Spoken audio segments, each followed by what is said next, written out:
달빛 아래 빈 그릇. 산을 3번 돌아야 닿는 작은 마을에 가난하지만 성실한 총각이 살고 있었다. 부모는 일찍 세상을 떠났고 남겨진 건 허물어진 초가집과 작은 논 한 마지기뿐이었다. 마을 사람들은 말했다. 저 집은 밥은 굶어도 거짓은 안 한다.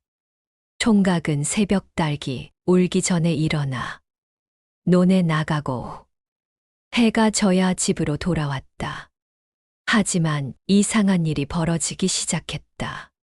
어느 날 지친 몸으로 집에 돌아와 보니 부엌에 김이 모락모락 나는 밥상이 차려져 있었다. 보리밥은 윤기가 흘렀고 된장국에는 두부와 호박이 넉넉히 들어 있었다. 총각은 눈을 의심했다. 내가 해놓고 갔던가? 아니었다. 아침엔 빈 부엌이었다. 다음 날도, 그 다음 날도 집에 돌아오면 늘 따뜻한 밥상이 기다리고 있었다. 방은 깨끗했고 빨래는 가지런히 개어 있었다. 총각은 두려우면서도 고마웠다. 혹시 도깨비인가? 혹시 산신령의 장난인가? 며칠을 고민하던 그는 어느 날 일부러 밭으로 나가는 척하고 마루 밑에 숨어 집안을 지켜보기로 했다. 해가 중천에 오를 즈음 장독대 옆에 있던 작은 우렁이 하나가 스르르 껍질을 벗었다. 그리고 그 안에서 고운 여인이 나왔다. 햇빛에 비친 얼굴은 산꽃처럼 수수했고 손끝은 가냘펐지만 움직임은 익숙하고 능숙했다. 여인은 부엌으로 들어가 물 깃고 쌀 씻고 장작을 패고 조용히 밥을 지었다. 총각의 가슴이 세차게 뛰었다. 사람이었구나. 문을 벌컥 열고 나간 그는 그 자리에서 무릎을 꿇었다. 도망가지 마시오. 고맙소. 정말 고맙소. 여인은 놀라 뒤를 돌아보았다. 그 눈빛엔 두려움보다 들킨 비밀에 대한 슬픔이 먼저 담겨 있었다. 보시면 안 되었는데 총각은 말했다. 나는 가진 것 없소. 하지만 당신이 허락한다면 평생 은혜를 갚으며 살겠소. 여인은 한참을 침묵하다 작게 고개를 끄덕였다. 그날 이후 두 사람은 부부가 되었다. 가난은 여전했지만 집엔 웃음이 생겼고 마당엔 꽃이 피었다.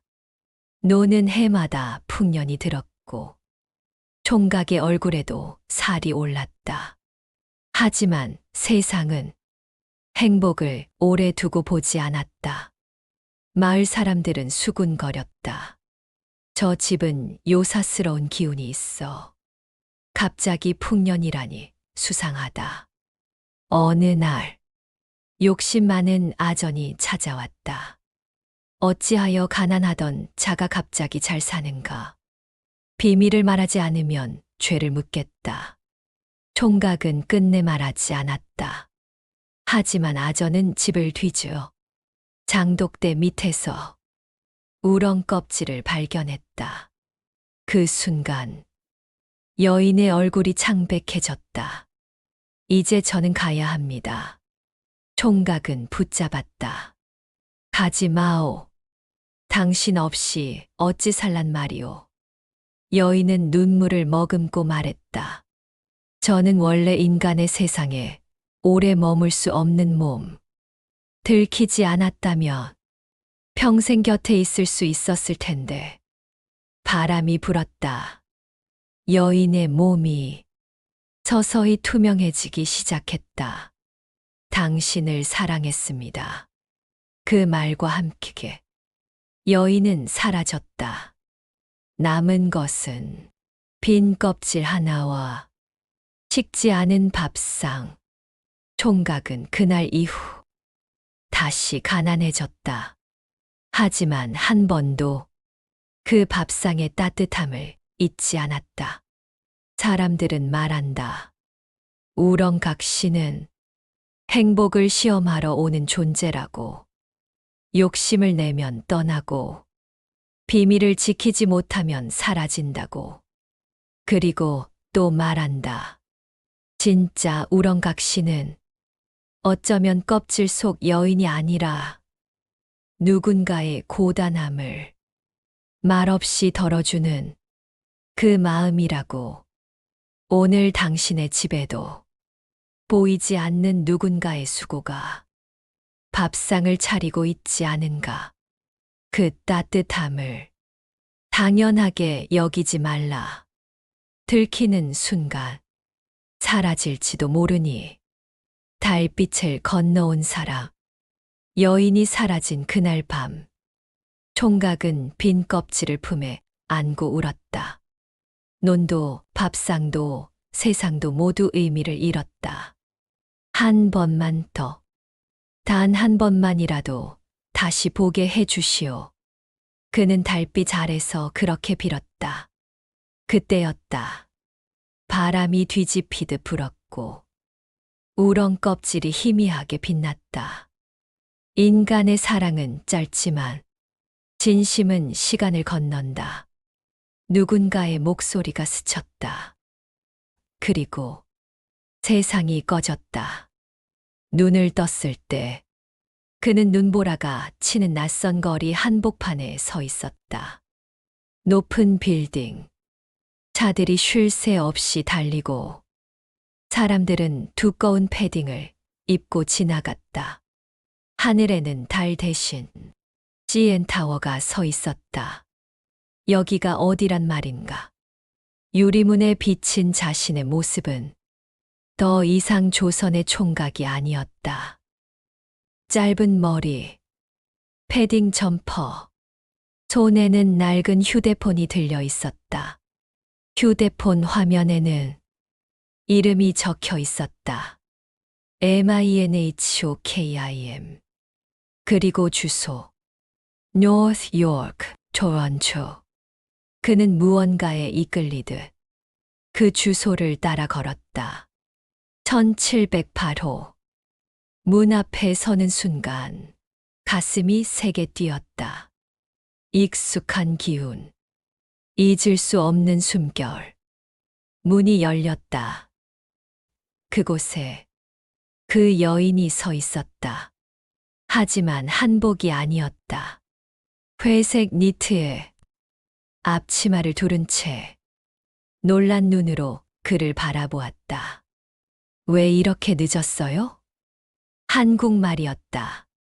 그 순간 둘의 기억이 동시에 터져 나왔다. 논, 장독대, 달빛. 그리고 사라지던 마지막 순간 여인의 눈에 눈물이 맺혔다. 당신 기억해요? 총각 아니 민호는 떨리는 손으로 그녀의 얼굴을 만졌다. 당신을 사랑했습니다. 그 말은 조선에서 남겼던 마지막 문장이었다. 여인은 주저앉듯 울음을 터뜨렸다. 나도요. 그 말 다시 듣고 싶었어요. 알고 보니 그녀 역시 이곳에서 살고 있었다. 이민 온 지 3년. 이름은 소피아 킴. 남편이 있었지만 어딘가 늘 허전했다. 함께 살지만 함께 숨 쉬지 못하는 느낌.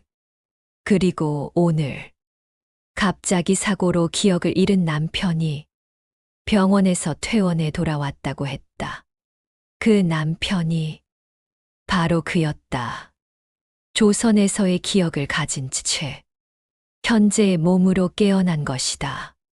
그날 밤 두 사람은 식탁에 마주 앉았다. 밖에는 눈이 내리고 콘도 창문에는 달빛 대신 도시의 불빛이 반짝였다. 이번 생에서는 들키지 않아도 되는 거죠. 여인이 물었다. 조선에서는 비밀이 드러나 사라졌었다. 민호는 고개를 저었다. 이번엔 숨지 말아요. 이번엔 우리가 선택해요. 그는 그녀의 손을 잡았다. 우린 이미 한 번 헤어졌소. 두 번은 안 됩니다. 그 순간 창밖에 번개처럼 빛이 스쳤다. 우렁 껍질이 사라지듯 그녀의 손끝에서 희미한 빛이 흘렀다. 그녀는 여전히 인간이 아니었다. 시간을 건너온 존재, 사랑이 남긴 흔적. 나는 오래 살 수 없어요. 기억이 다 돌아오면 나는 또 사라질지도 몰라요. 민호는 조용히 웃었다. 그럼 이번엔 내가 따라가겠소. 여인은 고개를 흔들었다. 아니요. 이번엔 인간으로 살아요. 아이도 낳고, 싸우고, 렌트 걱정도 하고, 세금 보고도 하면서, 눈물이 흐르면서도 웃고 있었다. 이번엔 평범하게, 그 말과 함께 그녀의 손끝에 빛이 사라졌다. 우렁각시는 껍질을 벗은 존재가 아니라 시간을 넘어 같은 사람을 다시 선택한 영혼이었다. 몇 년 후, 토론토 외곽 작은 집, 눈 쌓인 마당에서 한 아이가 눈사람을 만들고 있었다. 아빠, 엄마. 민호는 삽을 들고 웃었고, 소피에는 창문 너머로 바라보고 있었다. 장독대는 없었지만 부엌에는 김이 모락모락 났다. 그녀는 더 이상 사라지지 않았다. 왜냐하면 이번 생에서는 비밀이 아니었으니까. 사랑은 숨겨질 때 사라지고 드러낼 때 남는다.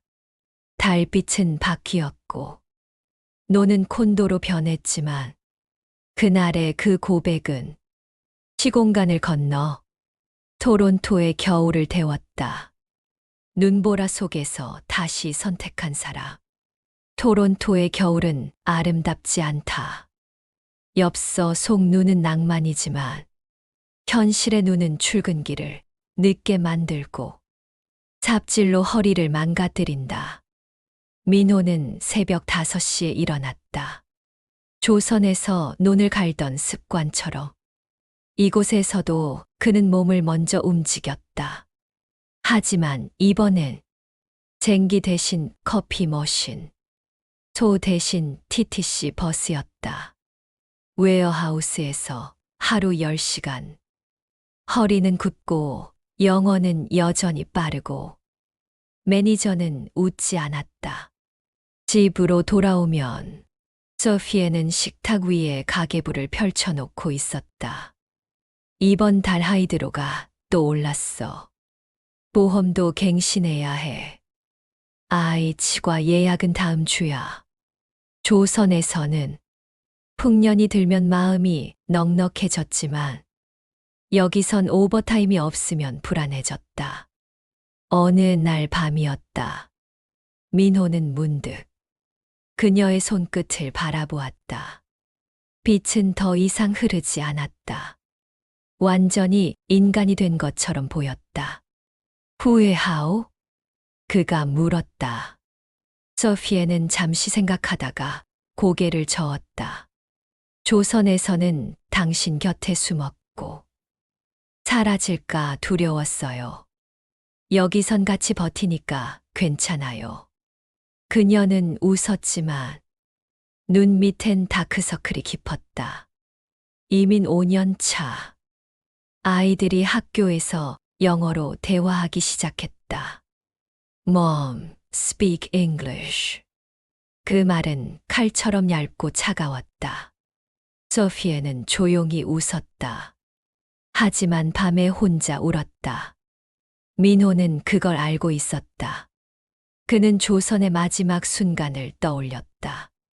이번엔 숨지 말아요. 그 약속. 그래서 그는 결심했다. 주말마다 아이들에게 한국어로 옛 이야기를 들려주기 시작했다. 우렁각시 이야기였다. 아이들은 웃었다. Dad, that's not real. 민호는 미소 지었다. Real love is always real. 소피에는 그 말을 듣고 가만히 그의 손을 잡았다. 하지만 시련은 멈추지 않았다. 웨어하우스 구조조정. 민호는 해고 명단에 올랐다. 한순간에 수입이 끊겼다.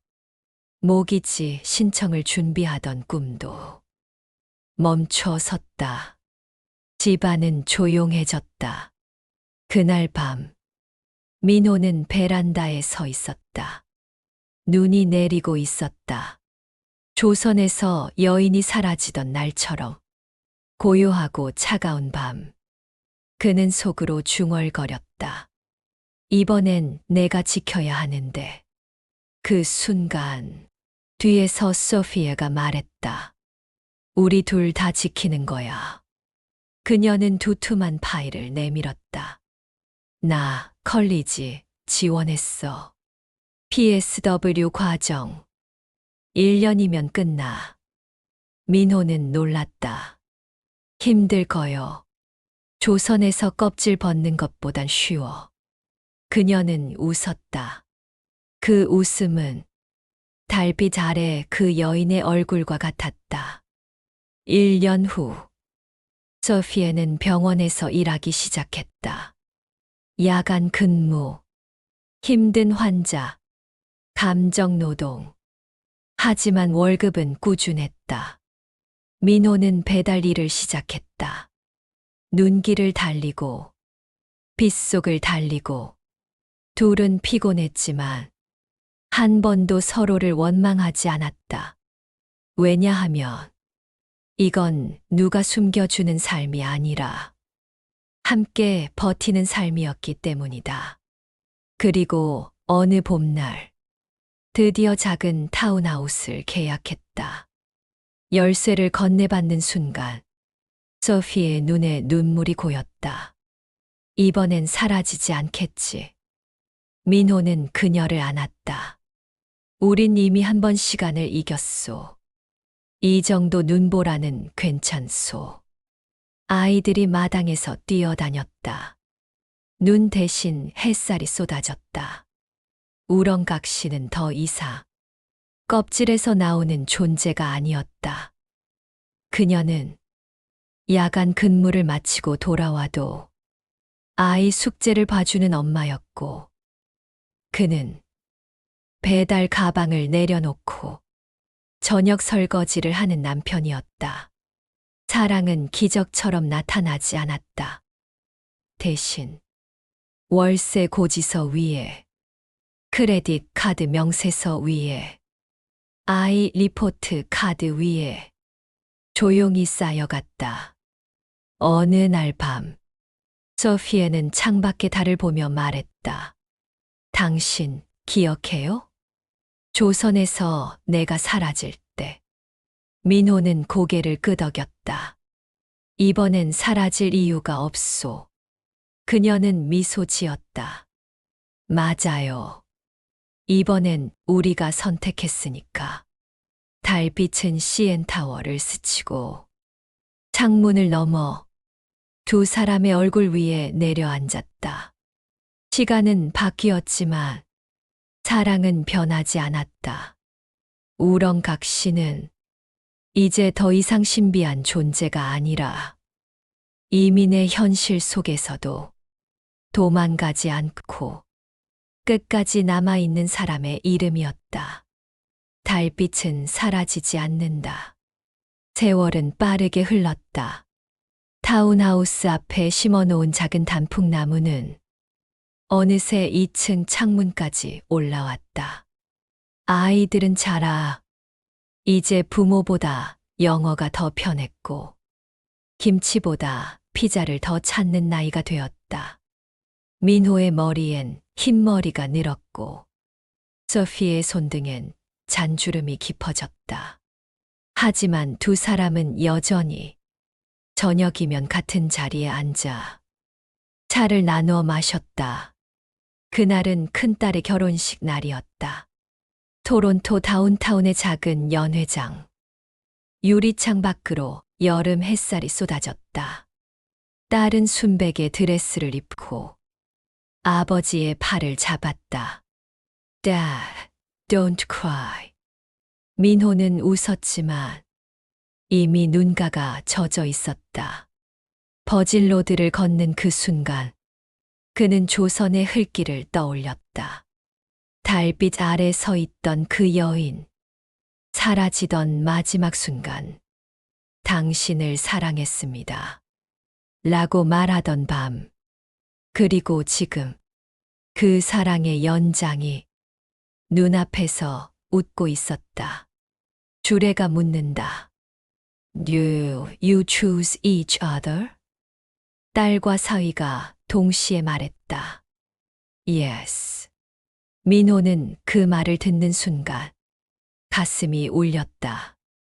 선택. 그래. 사랑은 운명이 아니라 선택이었다. 피로연이 끝나고 사람들이 하나둘 돌아간 뒤 민호와 소피에는 연회장 밖 벤치에 나란히 앉았다. 도시는 조용했고 멀리 CN타워가 빛났다. 달이 떠 있었다. 소피에가 먼저 입을 열었다. 이제 다 온 것 같지 않아요? 민호는 고개를 끄덕였다. 이번 생은 잘 살았소. 그녀는 살며시 웃었다. 그 순간 민호의 기억 속에서 조선의 풍경이 서서히 흐려지기 시작했다. 논, 장독대, 우렁껍질, 사라지던 밤, 모래처럼 흩어졌다. 그는 놀라 그녀를 바라봤다. 기억이 흐려지오. 소피에는 이미 알고 있다는 듯 조용히 그의 손을 감싸 쥐었다. 이제 필요 없으니까요. 그녀의 목소리는 담담했다. 그 기억은 우리를 여기까지 데려왔어요. 하지만 이제는 이 삶이 진짜잖아요. 민호의 눈에 눈물이 맺혔다. 당신이 우렁각시였다는 걸 잊어버리면 어쩌오. 소피에는 고개를 저었다. 난 우렁각시가 아니에요. 그녀는 그의 가슴을 가볍게 두드렸다. 여기에 남아있으면 되는 거예요. 달빛이 두 사람 위에 내려앉았다. 이번엔 아무도 사라지지 않았다. 빛도 흐르지 않았다. 대신 조용히, 따뜻하게 서로의 온기가 남았다. 몇 년 후, 단풍이 붉게 물든 가을 저녁. 민호는 병원 침대에 누워 있었다. 호흡은 느렸고 눈빛은 평온했다. 아이들과 손주들이 둘러앉아 있었다. 소피에는 그의 손을 잡고 있었다. 민호는 희미하게 웃었다. 나 당신 처음 본 날 기억하오? 소피에는 고개를 숙이며 미소 지었다. 늦게 귀가한 날이요? 아니, 더 오래전. 그녀의 눈에 눈물이 맺혔다. 민호의 시선이 창밖 달을 향했다. 이번엔 안 놓쳤소. 그 말과 함께 그의 손에 힘이 풀렸다. 아주 조용하게. 눈보라 없는 밤이었다. 장례를 마치고 돌아온 날, 소피에는 혼자 거실에 앉아 있었다. 집은 고요했다. 하지만 쓸쓸하지는 않았다. 그녀는 창밖 달을 바라보며 작게 속삭였다. 당신, 이번엔 따라오지 말아요. 다음 생엔 내가 먼저 갈게요. 그 순간 어디선가 따뜻한 바람이 스쳤다. 우렁 껍질은 없었다. 기적도 없었다. 하지만 확실한 건 하나였다. 사랑은 사라지지 않았다. 시간을 건너, 대륙을 건너, 이민의 눈보라를 지나 결국 남은 건 서로를 선택한 기억이었다. 사람들은 말한다. 우렁각시는 껍질 속에서 나오는 여인이라고. 하지만 아니었다.